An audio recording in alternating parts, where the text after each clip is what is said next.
விற்பனைப்படுத்துவதற்கு ஊக்குவிக்கும் முகமாக இந்த நடவடிக்கையை மேற்கொள்ளுமாறு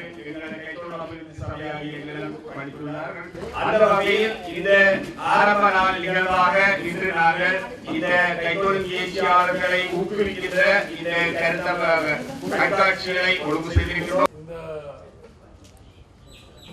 நல்லூர் திருவிழா உட்பட மக்கள் கூடும் இடங்களில் தொழில் அபிவிருத்தி சபையால் வருடம் ஏற்பாடு செய்கின்ற இந்த நிகழ்ச்சியில் கலந்து கொள்வதற்கு நான் மகிழ்ச்சி அடைகின்றேன். இன்று இந்த உடனடியாக முன்வந்த உற்பத்தியாளர்களுக்கும் தொழில் முயற்சியாளர்களுக்கும் இந்த சந்தர்ப்பத்தில் நன்றியையும் கூறி அவர்களுடைய சந்த வாய்ப்பு அமோகமாக நடக்கும் என்று வாழ்த்தியும் விடைபெறுகின்றேன். நன்றி.